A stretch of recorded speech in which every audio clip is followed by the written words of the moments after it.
Washington football. Woo!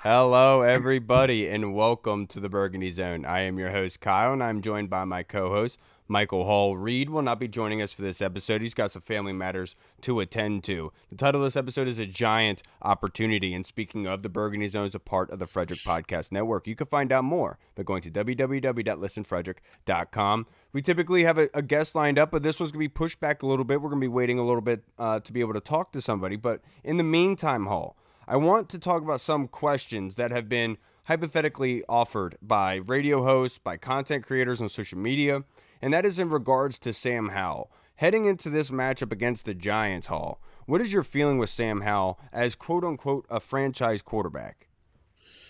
Yeah, it's a good question. It's definitely been.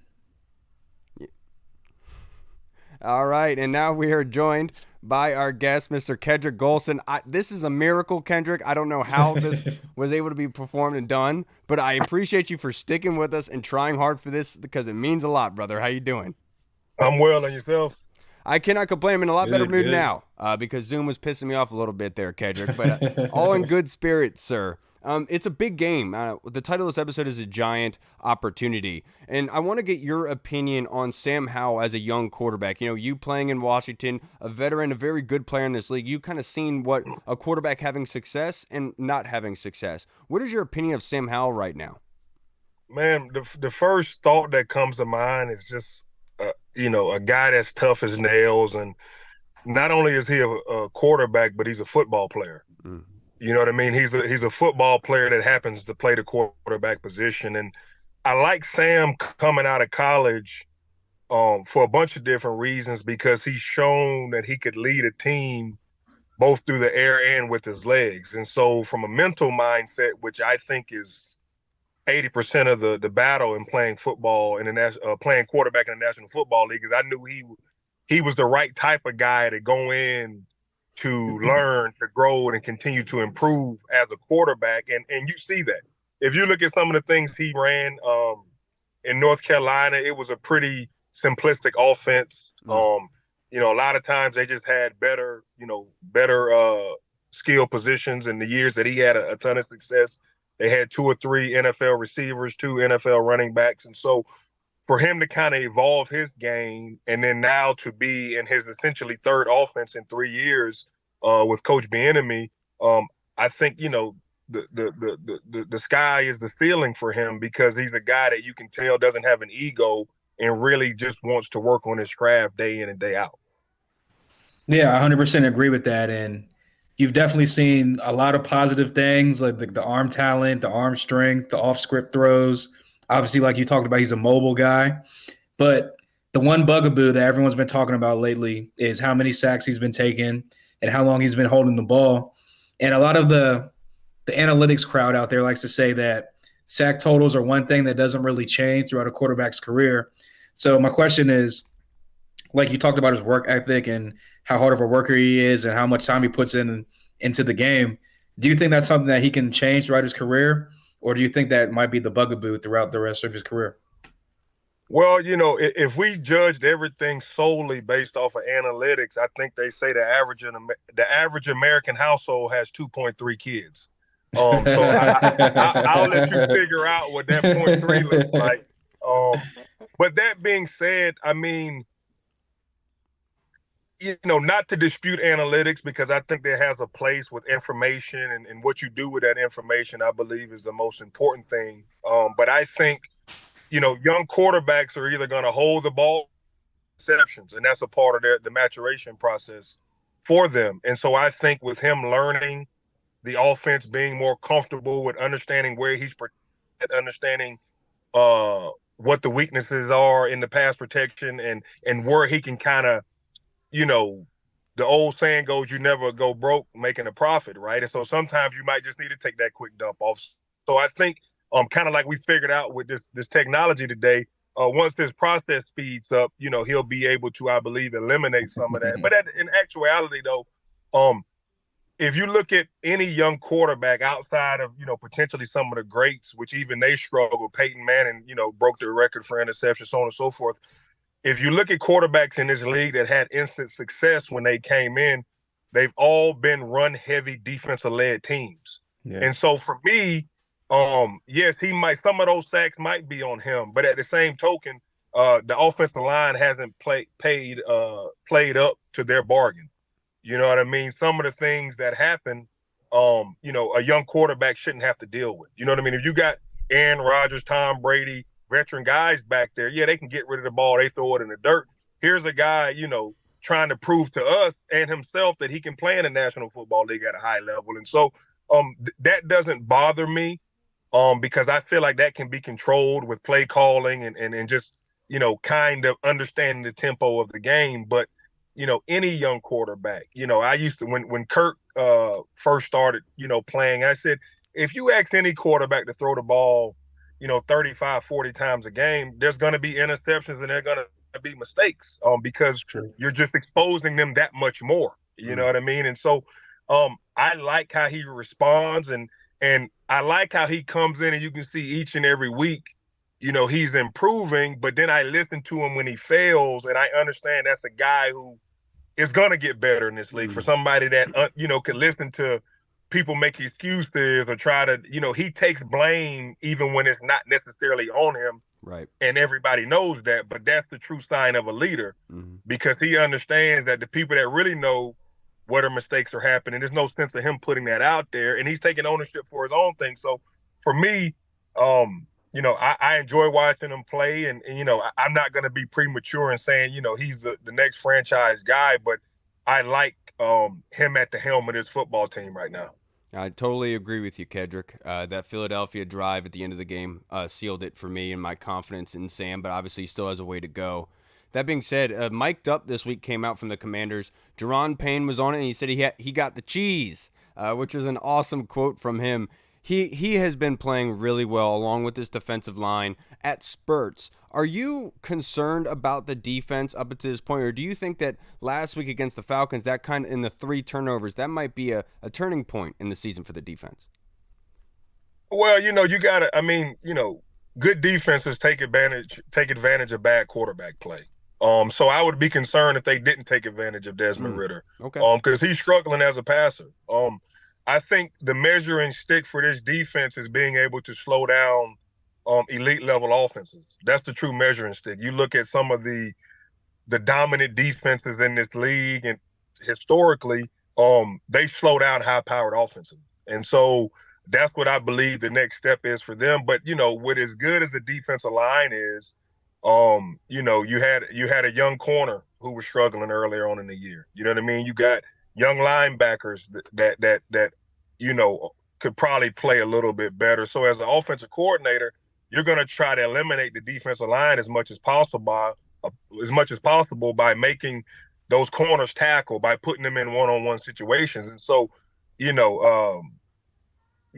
receivers in this league are too good to just leave any corner out there, on an island. So, I just believe, and you could kind of see that last week with Del Rio making some adjustments, doing a little bit more blitzing, and just, understanding that coordinators and offenses are so good in this league that if they know what you're in, they can dial up a play to beat you. So even though you have, 4 defensive linemen that can win one-on-ones, you still want to throw a variety at coordinators just to keep them off balance.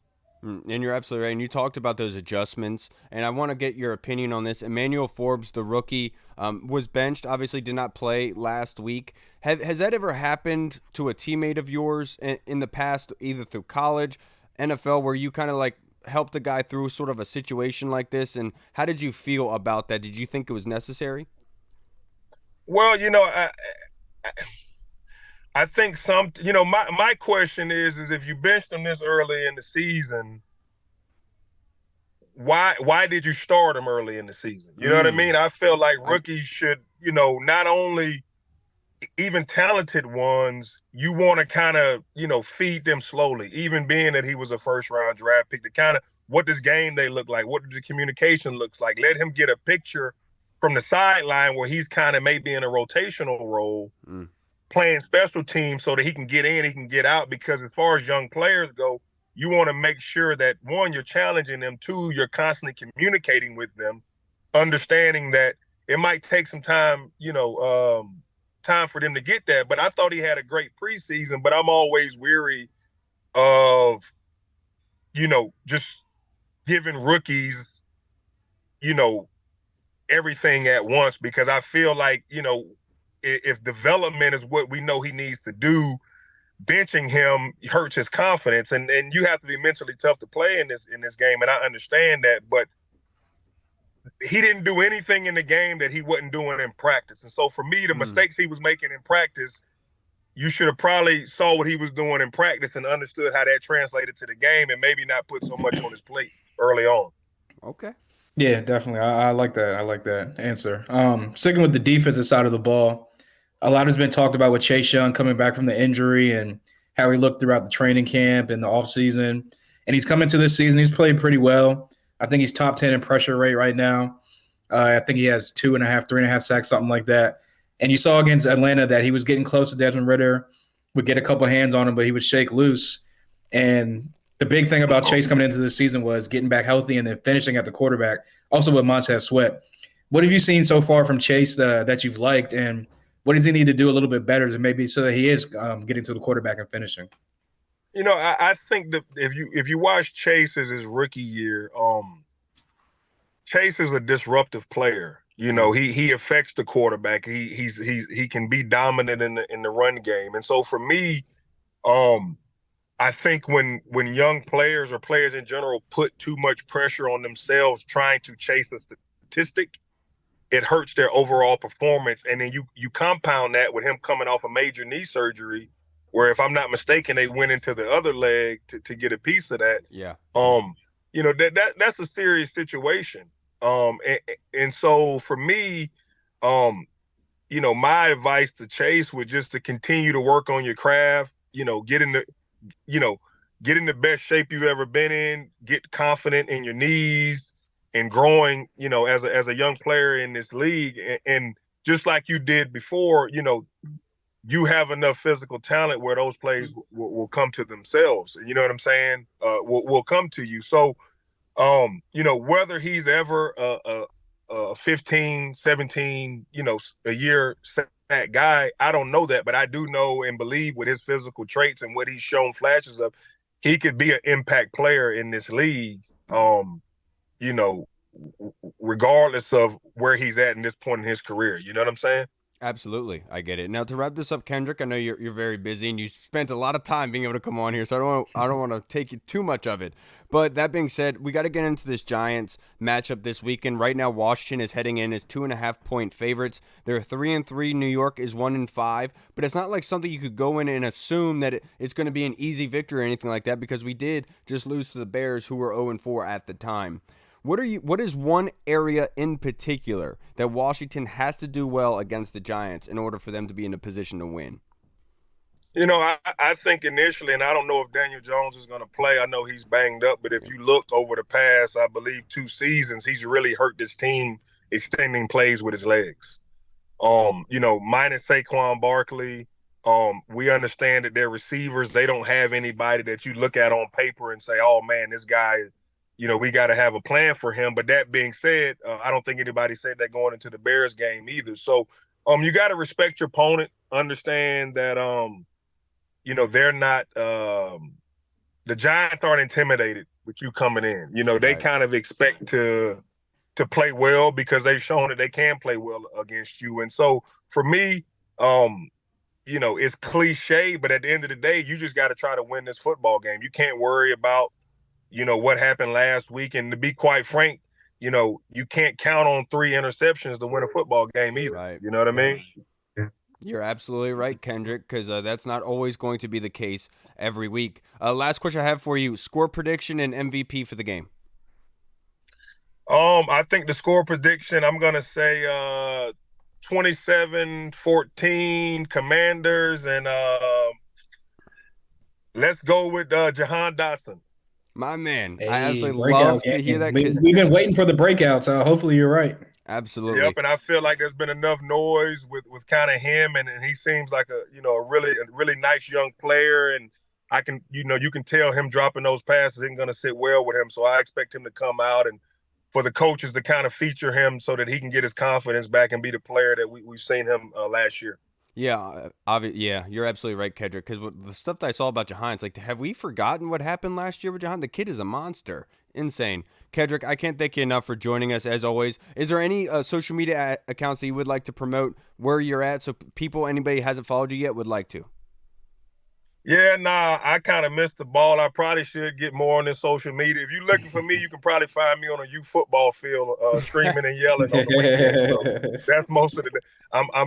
The kids are actually happy because I stepped in the truck right now and got one of the assistants running practice. So, but yeah, nah, man. I think is there anything, man? Support teachers, support youth coaches, man, and let's take care of these kids. Absolutely, Kedric, you're the man. I can't thank you enough, brother. Love that Have a message. good one. Enjoy practice.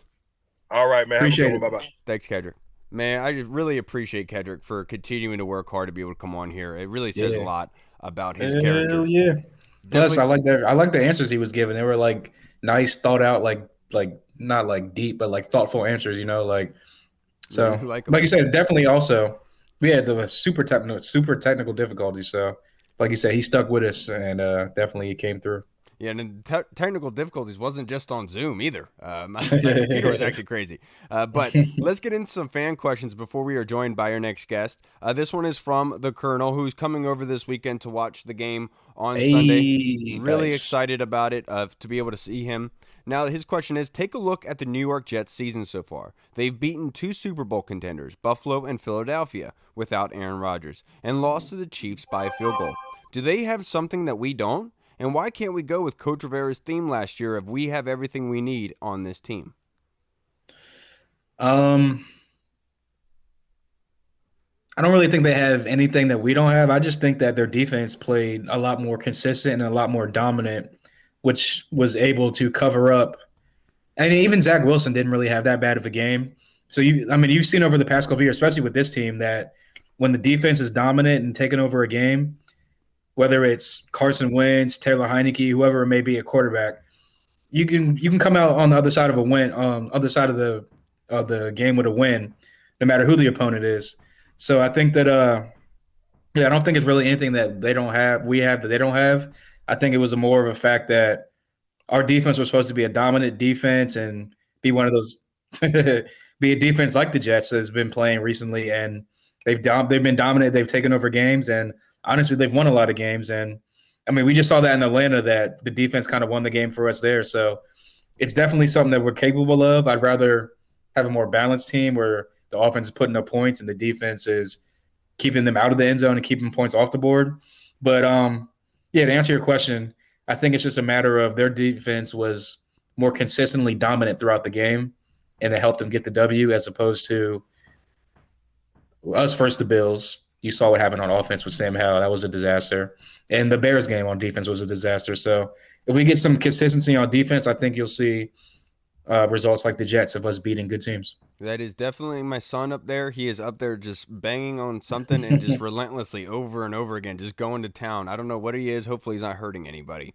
That being said, Colonel, what is the difference between – do we have something that we don't? No, I would say it's probably a lack of respect on the opponent for the Jets. Like, I'm just going to be honest with you. If you see Zach Wilson on your schedule, you're probably not doing – you're not focusing as hard and are as motivated to find wrinkles, to find weaknesses as if you would if it was Zach Wilson. It's more so of, we'll get through it. And I feel like maybe teams are using that week to maybe to look into a team ahead of them, 1 week ahead. You know what I'm saying? Instead of focusing all that time on them. I think that makes a lot of sense. I know that, look, the Jets have a very good defense. Robert Saleh is a great defensive coordinator. They have some really good pieces out there. But you're right, Colonel, they don't have something we don't. I think I would say it's probably young DBs just making mistakes here and there. And you can't even say just the young DBs because Kendall Fuller having issues and stuff. But it just, I don't want to put too much stock in the Jets right now because, look, who to say that the Jets don't drop 5 games against like subpar competition, right? And then the conversation changes in a month and this question is, They already did. They got blown out by the Cowboys. That's subpar competition right there. I like you. Zing. I like you. I like you. And why can't we go with Rivera's theme last year of we have everything we need on this team? Because I think Rivera is kind of tired of that notion. I think Rivera is more so of saying, let's just go. Like, do your job. This is what it is. Like, I don't need to say. You should already know what you have in the room. Like, we shouldn't be having these confidence issues after a Bears loss, right? Like, I feel like this locker room at this point should be able to take control and say, that's not who we are, right? And so they don't need to hear that from Rivera at this point, is my personal opinion. I feel like this team is very tight. They're very tight-knit, and they know each other very well, very familiar with one another. So I don't think that he needs to do that, so to speak. He just needs to remind them to do their job. And look, we could argue to the end of the day, but I think Reed had the best point of all regarding that do your job sign. And it's not about, like, just do your job. It's more so of stop worrying about trying to make something happen and just do your job. It's going to make everything a lot easier. It's going to open things up. And I think Kendall Fuller on that jump doing that was perfect. Like Jamin Davis blitzing Ritter on the interception to BSJ is another example there. So I think that we're going to be okay, Colonel. And I've been kind of hard on the defense, but they showed out last week, and that was obviously it was subpar quarterback competition. But that being said, it was like they forced that. Desmond Ritter has not been a bad quarterback dating back to last season. He's actually been pretty solid. But we did stuff to Desmond that he had to get that ball out, and it ended up being picked, and we took advantage, which is how you're supposed to do it. And so seeing that blueprint, I think that's something that is a game that you can develop an identity off of. And I hope that can be the consistent theme moving forward. Now, I want to get your opinion on this. This is from the Discord chat server, brother, as I'm struggling to pull it up at the moment. But this question was submitted in the Discord chat. It's by our boy Jeff Miles. He asks, are we underestimating the New York Giants? Honestly, if we faced Dallas, Seattle, Buffalo, Miami, and San Fran, would we not have a similar record with how we've been playing? I think we absolutely have what it takes to beat them, but if we underestimate them, we could face the same result as the Bears game. Yeah, and I think that's why they're not really underestimating them, because they just came out against a team that's almost in a similar situation as them, where, I mean, obviously Daniel Jones is a little bit better than Justin Fields, I would say, but on that day, Justin Fields played like Daniel Jones plays against us, where he looks like a Hall of Fame quarterback. So I think that and you looked at the receiving core, like DJ Moore is like pretty good. He's like a tier 2-ish like wide receiver, but outside of him, it was kind of like who on their offense really scares you. And you come out and you see first 4 or 5 possessions, all points on the board. And next thing you know, you're down 27-0, 27-3, whatever it might be. So I do think that that Bears game was more of like a wake-up call that, hey, we can't underestimate anybody. We can't be lackadaisical. We got to always prepare like this is the 49ers or the Cowboys or the Eagles that we're going against every single week, like top-tier competition, or you're going to suffer a loss to a bad team and get embarrassed on TV or national TV like you did against the Bears. So hopefully they took that ass whooping to heart and they realized that this is the NFL. Everyone has talent. No matter what your record is, you're professionals. They get paid just like we do. And you can't underestimate anybody in the NFL, especially professional leagues like that. So, yeah, I think that they're not underestimating them, and hopefully they've got that drilled into their heads for Sunday. And that's the unfortunate part for me, Hall, is like that shouldn't be a thing at this moment in time. Exactly. This is a veteran team. That shouldn't be the case. And are we underestimating the New York Giants? I don't think that, like me personally, I don't think that we are underestimating them. We know what they're capable of. And at this point, we should be expecting Daniel Jones at his best. That being said, I watched the All-22 of the Giants versus the Bills last week. Tyrod Taylor is making some plays, bro. And he is killing it right now. The thing that's holding him back, honestly, is the play calling from the OC and some of the plays that they're running. A lot of, like, he's taking the ball out of his hands and putting it into Saquon Barkley when running the ball wasn't doing all that well for him. So it seems like they're not really meshing at the moment, but even Tyrod Taylor himself is playing lights out right now. So you can't go into this game saying, oh yeah, they're 1-5. The record doesn't matter. It's the record at the end of the game is what matters. So who wins who's 1-0 and who's 0-1. That's all that matters to me personally. So I don't think that we're underestimating them. I just think that the media, everyone, it kind of just gets into one combined, opinion. And I don't think that's truly right in this scenario. I mean, Vegas has us as 2.5-point favorites. So obviously it's not even, so to speak. I don't think this is a bad football team, and I don't think the Giants are a bad football team. I just think that they have been very unlucky. And that's why I said last season when everyone was using Dayball as a reason to go after Ron Rivera to get him fired, I said, I really hope he pulls through for you guys. I really do hope for this season because I got the receipts, dude. I do. I remember all those people who said all that back then and still said it this year, too. I remember you guys using Dayball, and it's not okay. It's not right. Now, the next question. Thank you, Jeff. That was fantastic. This next question from Scott Hartley in the UK. Oi! Oi! Thank you, brother. Who has to have an outstanding game for us to come away with a win this weekend?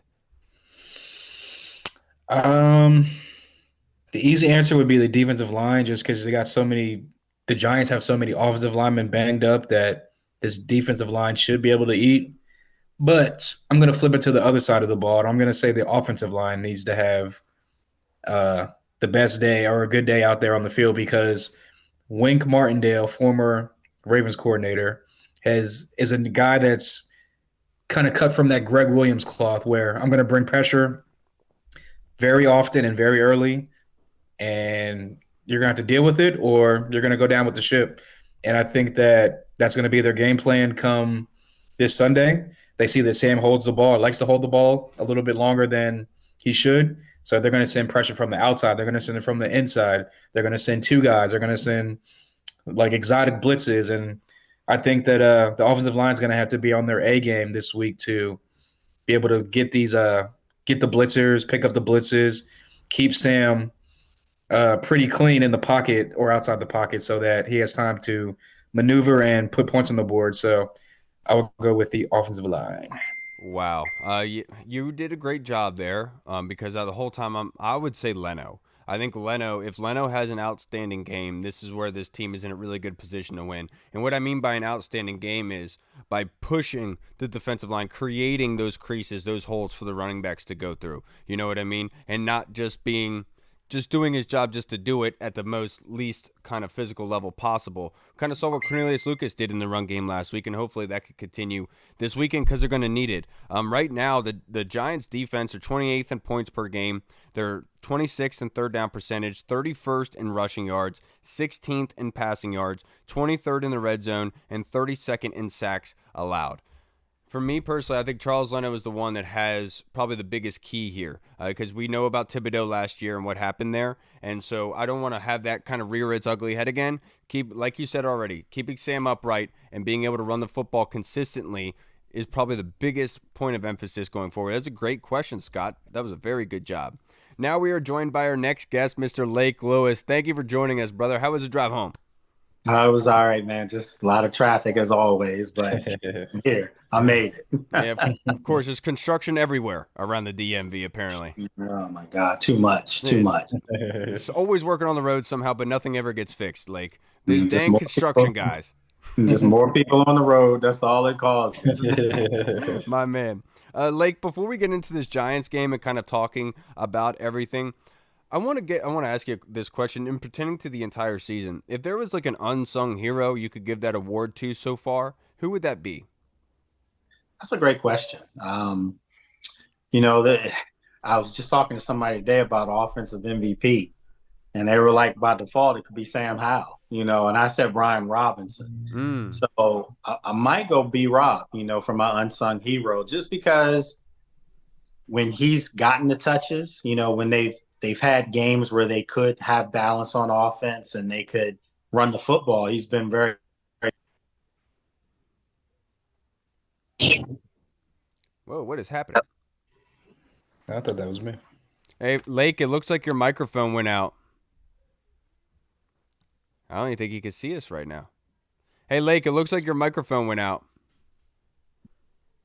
Your microphone. It all abruptly stopped out of nowhere. And he spitting too. How about now? No. Dang it. I could kind of hear something. Oh, you know what probably happened? It seems like it either switched to your phone or a Bluetooth is what it sounds like, possibly a car. I'm not sure. Not 100% sure about that. But until Lake is back, brother, I want to get this next fan question to you, sir, from the Discord chat. And this is from our guy, Tim Towner, real quick. Looking at the O and what's not working, our RBs had 18 rushing attempts and 8 were for 1 yard or no gain. These plays are almost as bad as the sack. Would you consider rotating in Chris Paul and Ricky Stromberg to affect a change in the run game? You good now? Yeah, I can hear you now. It was connecting. Somebody pulled up, obviously.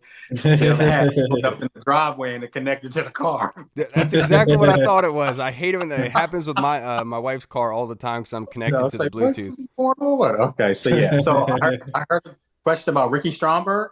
Yeah, that was a fan question just to be able to bridge the time. But I wasn't able to hear what you had said about the unsung hero. You said B-Rob, and then it cut off immediately as you were getting going. Yeah, I was just saying, I think he's expanded his game. He's catching the ball out the backfield. So I think that's something that is a pleasant surprise. I think if you want to look at some other guys that a guy like Casey Toohill. I mean, guys that are, when they're given opportunity, they're producing at a really high clip. I mean, he had a really good game against Atlanta. And I think he's shown in the past that, if he's given opportunities, he could do some things. Curtis Samuel, another guy that I think is surprisingly having a quiet but effective year. And he's becoming also a favorite target of Sam Howell. So a couple guys. I know it's tough questions, so I just threw them out there. That was a great answer. No, those are good answers.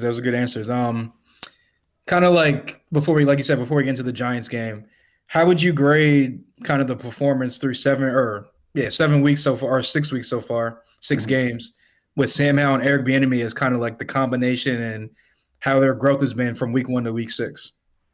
It's interesting you asked that question. And I was thinking, a lot of people are saying that with Sam Howell and, his growth and the fact that he's got to get rid of the ball some and not hold it as much.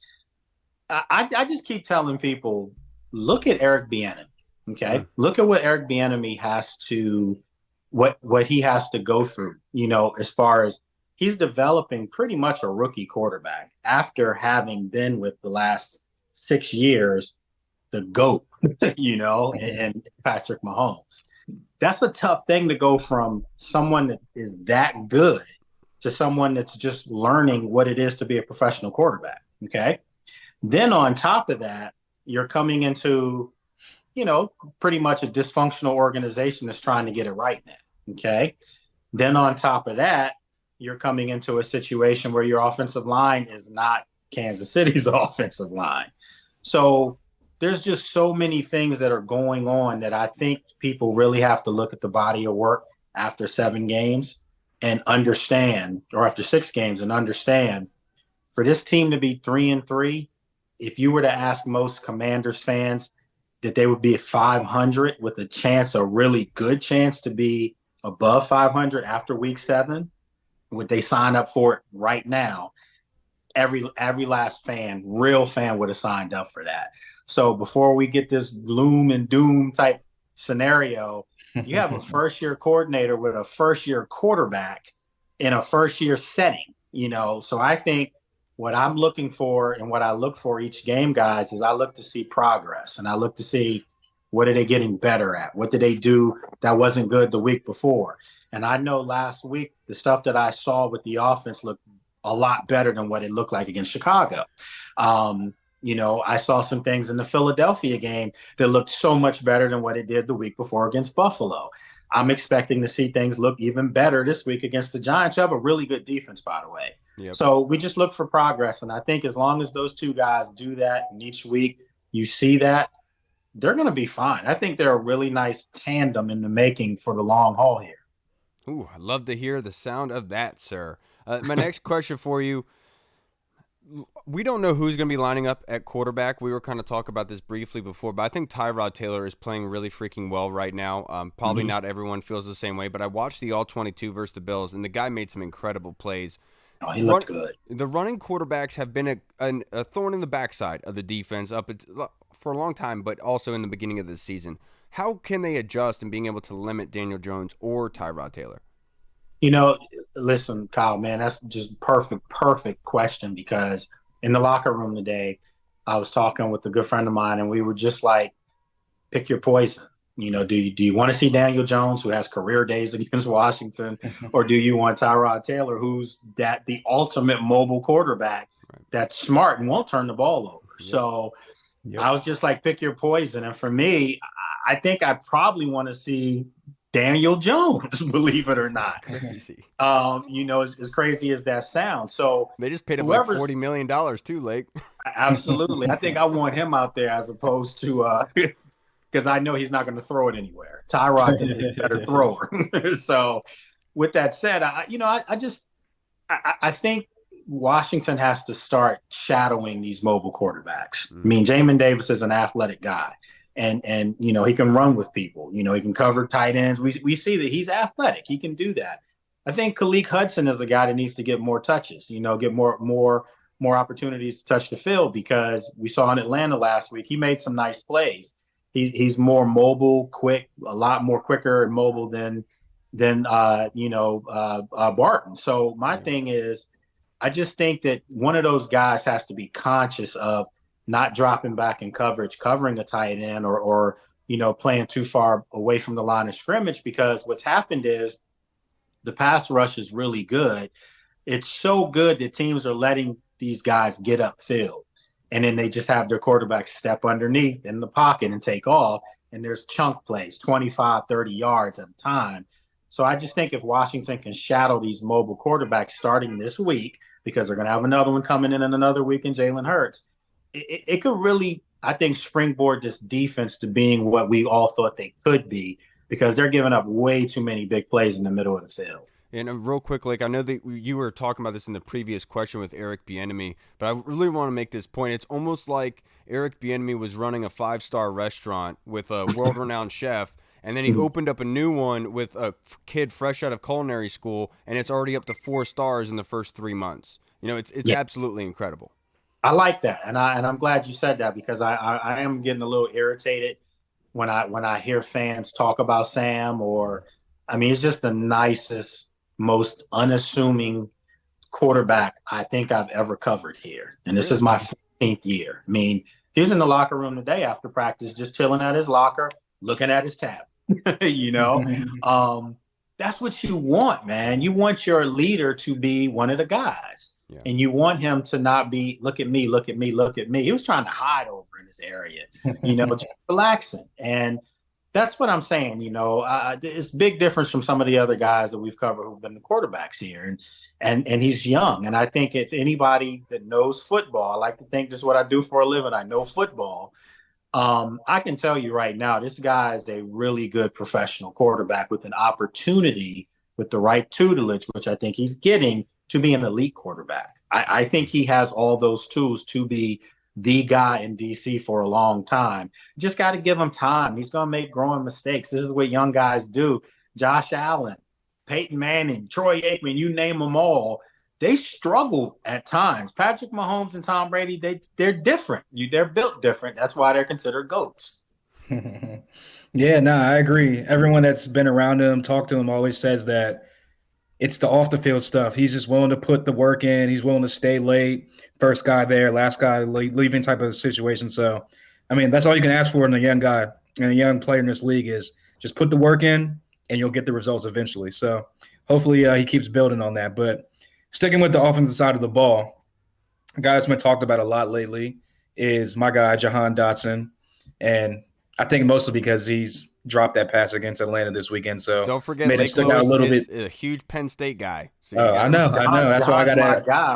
I was hoping to be able to tell you that Jahan was going to come out Monday. He wants to come out to my podcast, but I might have to change the location. But that's a whole nother story. But we're gonna get that done for Monday, so he'll be there. And then Curtis also was congratulations, Curtis like that's really cool. Well, Curtis was messing with both of us too, just, saying it's not going to be a game Saturday, Yeah, it's a big matchup on Saturday. We're gonna get it. But anyway, I know I'm straying, but anyway, there we go. Jahan has, I don't want to use that word sophomore slump. That guy's too talented. I just think sometimes when your number's not called frequently in a certain specific game, you don't have a lather up on you. You haven't had opportunities come your way. So every now and then you might drop one. Think of Terry, first couple years, made all the tough catches. And every now and then would drop an easy one. Yeah. Didn't have anything to do with his talent because we know he's one of the best in the business at wide receiver. But sometimes it just takes time. Sometimes, you have to also keep in mind that all these guys are learning a new offense. Mm-hmm. And it takes time to get a synergy. You got a new quarterback, throws the ball a little differently with more velocity than Taylor Heineke, more accurate than Carson Wentz. I mean, it's just little things you have to think about. No, I agree. And I'm glad you said that because I was listening to somebody the other day, and they were saying that if you actually look at Jahan's numbers compared to last year, he's actually on pace to what he was doing last year. It's just the fact of he was so efficient as far as like the touchdowns and the big plays last year that it just really made him stand out. And I feel like this is going to be the week against New York. You saw what he did last year against New York, both games. I think this is finally the week where he has an explosion. People are like, all right, he's finally back. I said the same thing today, man. This is why I love coming on with you guys. But I said it. I think he's going to be the offensive player of the game. I truly believe that. And it's you guys know I love my school and the guys that come out of it. But I mean, he's just a good dude, man. And he's a really talented receiver. I mean, there's a lot of us that feel like when it's all said and done at the end of their careers, he could have Terry McLaurin numbers. I mean, they're that talented, both of them. But what you're seeing now is teams recognize Jahan, so they're game planning different things for him. Well, guess who's open more now? Curtis Samuel. So that's the guy that is starting to get a little bit more play. Logan Thomas is open a little bit more because of Terry and Jahan. So Eric Bieniemy said this in his first ever press conference with us. We were sitting right there in the media room, and he said, I'm not about stats. I don't care about that. I'm about production. And who's ever playing well that game, whoever is constantly producing, we're going to keep going to the well until somebody stops it. So if it's Jahan this week, you'll see him be fed the ball. They're just trying to find the open guy. And sometimes when you're really talented, teams will make sure you're not open. So young quarterback, where do your eyes tell you the open guy is? If it's Logan or if it's Kurt, just throw the ball to him. That's just how it goes. Absolutely. And Lake, to your point regarding Jahan Dotson, I've heard a quote like that before from Diami Brown at the end of last season saying that it's hard to stay 100% efficiency and motivation when you're not being targeted all game. And so it kind of has those lapses in concentration at times. Doesn't mean that's who they are, but, I'm sure he's going to be good from here on out. Now, to wrap this up, Lake, I only have a couple more questions for you, sir. What are the keys to beating the Giants? And we talked about Tyrod Taylor and Daniel Jones, but that's not the only thing that the Giants do have. So what are the keys for Washington? Well, there's three main things. I think right now for the Giants, because of the injuries, on the injury report, they had like 9 guys that are questionable. Maybe 5 of them don't play. This isn't one of my answers, but it's something I do think they need to do, and that's jump on them quick. You demoralize them quick. You have to. But I think as far as my 3 key things that have to get done, 1, you have to establish the run. And I mean Brian Robinson, Antonio Gibson, Chris Rodriguez, who did practice today. So you've got to establish the run. You do that, that means you're kind of dictating your offense, and then it opens up play action. It opens up bubble screens. It opens up everything. So if you can run the ball, that's 1. Secondly, you've got to sustain either Daniel Jones or Tyrod Taylor, and we just talked about that. You cannot let these guys get out the pocket. When you've done well to create a pass rush, finish it, finish the play off. So that's the second thing. And then the third thing that I think is going to be crucial in this game's coming down to special teams. It really is. And I think, a guy like Jamison Crowder popped one off last week. He got out the locker room today. I couldn't get to him because I was going to tease him for getting walked down because that's my dude. But, you heard to say he got hawked? Yeah, man. Monkey jumped on his back on that one. But that was the turning point in the game, that play. It really was. And if he can continue to do that, every time he's back there, we legitimately think he has a chance to get some really positive yards. It's different from Dax Milne. No offense to Dax. Dax was great at catching it, and that's what they needed at that time. But now they need someone that's going to catch it and make a play. That's Jamison. So I think this game comes down to Tress Way, comes down to Joey Sly, comes down to Jamison Crowder, it's going to be a close football game. The Giants 1-5, but listen, they had Buffalo on the ropes last week, and if not for a heinous non-call on that pass interference, they probably walk out of Buffalo with a W. The week before that, they were playing the Dolphins tough midway through the third quarter before the wheels fell off, and that was with injuries. So they're at home, they're desperate. It's an NFC East game. They've had some success against Washington. Washington is trying to win the third straight game against the Giants in New York for the first time since like 1983 or something like that. Wow. But these games are always close, and I don't expect a blowout or anything like that. That Washington just doesn't blow teams out. So it's going to be a close one. But I think that is the truth. Yeah, I just think they're the better football team, though. Absolutely. In Washington, you got onto my question. I was going to ask you about Jameson. You hit it. Then you talked about Chris Rodriguez, because that's my next question for you. Can you give us a brief update on the injury concerns? Obviously, Kendall Fuller hasn't practiced for 2 straight days, but he told Nikki Giabala that he's ready to go, that he's going to be playing on Sunday. Do you expect that? And do you anybody that surprising guys that might not play? Yeah, I mean, if Kendall can say that, then I think he'll give it a shot. Okay. How effective he'll be is another story. So I do think you're going to see a lot of Emmanuel Forbes. I think you're going to see more of him. And I like the kid. I think he's super talented. I just think that maybe they hadn't been using him in the right way at times, and can't leave the guy on an island all the time against these monsters that he's been checking. So, as far as Chris Rodriguez, he practiced today, so that's a great sign. Practice on a Thursday, let alone he had personal reasons yesterday why he wasn't out. So I think he'll play, and he gave them a nice boost last week in Atlanta. His 4 touches were positive yards. Yep. And that kind of opens it up and gives teams something else to look for. He's more of a versatile, kind of like a combo of Brian Robinson and Antonio Gibson. So it just gives you another look.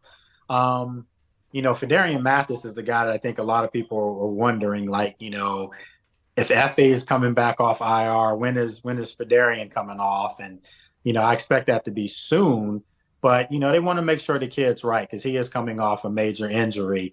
As far as some of the other guys, I mean, there's guys out there that just, went through a light practice. But I don't foresee a whole lot of mainstays not playing in this game. And they know this is important. This is a big difference from going 3-4 and 4-3 with the Eagles coming to town. This is a must-win football game, if you ask me. Absolutely. Lake, last question real quick. I know you got to get out of here. Score prediction MVP. Score prediction in this game, I'm going to say Washington 24, New York 13. Another thing I did mention, they do have to keep an eye on Saquon at all times. We are, by the way. And, I had to throw my boy in there. But, it just clicked. I forgot I did that. But, as far as the MVP, I'm going Jahan. I am. I'm not the Penn State bias here. I just think that game last year was kind of like his coming out party, and he's due for one this year. He hasn't had that big game, and people are forgetting this guy's really talented. I think he does that again in New York this weekend. Absolutely. Lake, I can't thank you enough for joining us, brother, being able to take some time out for it, and getting out of traffic all pissed off, being able to come on here with a smile. Not that many people would be able to do that, Lake. I appreciate you. I hope I see you again soon, sir. Absolutely. It's date night, so, I got to make sure I get out of here now. So, yeah. Tell him we said sorry. Thanks, Lake. Have a good one, brother. Appreciate it, man. Have a good night. Appreciate you. All right, man. I always love talking to Lake, man. Such a cool dude. Really These are probably like 2 of my favorite guests we had on today. And you know what's funny about that? They both predicted the same MVP, and they both predicted almost the same exact score. I think Kedric said to the point where I thought to myself, I was like, did I ask Lake the question twice? I know. I was literally thinking, I was like, did Kedric say 23? I think he said 27-13. Okay. Lake said 23-13, but I was like, I mean, they ain't far off from each other. Right. Now, let's go rapid fire with this before we get into our predictions for this game. This one from Arch Deluxe. Which players earned a possible snap count increase last week? For me, that's easy. It's Quan Martin. I would say also Khalid Hudson, I would say. And also Del Rio talked about it today, or I think it was today, that he flashed when he's on the field, and you got to get guys that flash and make plays on the field a little bit more often. So I think we do see a little bit more of a Khalid. And the other one you'd like to see is Cornelius Lucas. I know a lot of people have been talking about that, but I think reshuffling the offensive line at this point in the season might do some more harm than good. But I understand why everyone wants the best 5 out there. Look, I've been saying that for 2 years. I get it, man. Now, this next question from Tim Towner. What do you think Ron Rivera is going to do with Forbes? Yeah, like we just talked about, Fuller's a little bit banged up. He's still going to give it a go, see if he can get on the field. But I do expect to see Forbes. I think that if you go back to, remember week 1, I think he only played 44% of the snaps or 44 snaps, whatever it was. So I think they work him in gradually like they did week 1. This is a good week where there's no legit receiving threats for the New York Giants that can I'm not going to say knock his confidence down, but this is kind of one of those confidence building type of games where it's all right, the guys that you're going to be out there covering, you're more than likely you should be able to lock them down if you're the dude we think you are. So I think that we're going to see a lot of Emmanuel Forbes, but not a lot, a little Emmanuel Forbes, but not a lot, but I don't know, somewhere in the middle. You know what I'm trying to say? 44% of the snaps. I got you. I do think that we will see more of Forbes this week than we did last week. Obviously, that was 0, and I probably predicted wrong on that one, Tim, but your questions usually do screw with us. Now, this next question from actually, not before we get into the questions, we had some statements submitted on Twitter about this game from our fans of the show. Ron Capter Jr. said, the Giants just lost another offensive lineman in practice today. If our D-line does not dominate and take this game over and win it, trade them all. I mean, I understand being pissed off if they don't dominate it, obviously, because there are some weaknesses there with injuries and whatnot. But, I mean, I'm not going to say trade them all, man. I mean, come on now. The next one was from our boy Cornelius Kidwell. He said, I have no confidence in his defense to dominate this game versus a bunch of average players on both sides of the ball. It's not in their DNA to do so. I'm looking at a scrappy 17-14 game winner, kicks a field goal at the end. That makes a lot of sense for an NFC East divisional football game, dude. You know, they never go the way you think that they do. So it's hard to go in and say this is what's going to happen and whatnot because they know you very well. And to that point, I will say that, I mean, if you hold them to, I mean, obviously there are not a lot of weapons on their offense right now, and they're not like one of those elite or even average offenses right now. But you hold an NFL team to 13, 14 points. I'm not going to say you dominated the game, but you pretty much did your job if you're a defense. So. Yep. We'll see. Now, this next question from King Commando. Do you think Tyrod Taylor is better than Daniel Jones? I'm not going to say better than Daniel Jones, but the way he's playing right now definitely seems like he's outproducing Daniel Jones. He has very good cohesion with the wide receivers, hitting some dimes, dude. Perfect touch on the football. Obviously, me being a VT fan, I've been watching Tyrod ever since college days. Been a huge fan of his when he was drafted to the Ravens. To see him come to full circle here, it really is cool for him. I'm happy for Tyrod. It's going to be unfortunate to see what happens to him this weekend if he does play, but I really respect Tyrod, and I do think that he is better than Daniel Jones. Yeah, I don't think he's better than Daniel Jones. I think that right now. Yeah, even right now, I don't think that, just because I don't know. We haven't really seen. They have one offensive touchdown. I know that, but we've seen Daniel Jones with Saquon Barkley, and we've seen Daniel Jones without Saquon Barkley. It's two different players. Pre-$40 million.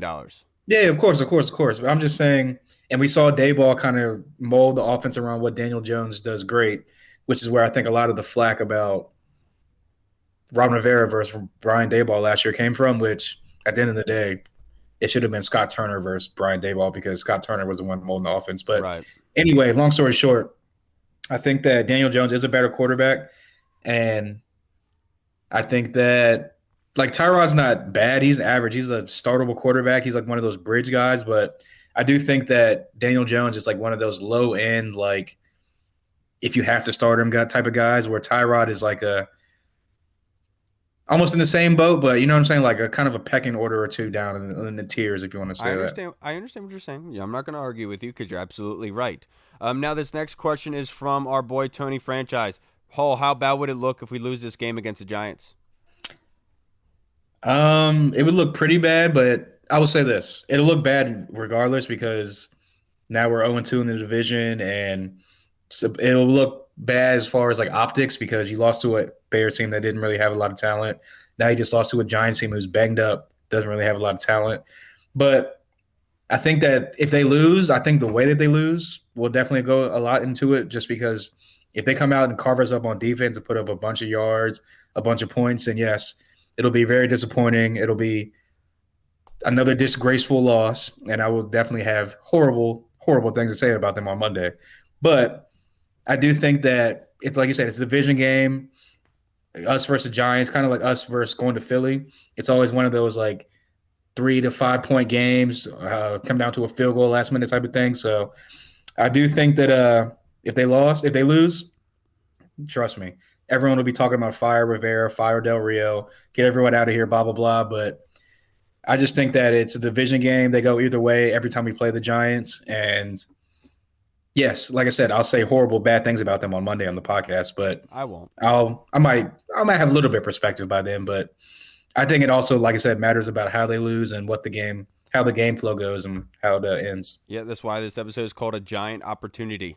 Being here at 3-3, this is where you have the opportunity to really separate yourself. We talked last week that the Atlanta Falcons game was a crossroads. Same thing here. That being said, branching off this question, Tony, let's get into our predictions. Thank you, franchise, for doing that. That was fantastic. Predictions for this game, Hall. I'm going to start us off. Score prediction MVP. Before I do so, on offense, the Giants are 31st in the league in sacks given up. Obviously, Washington is last and 32nd with 5.7 up per game.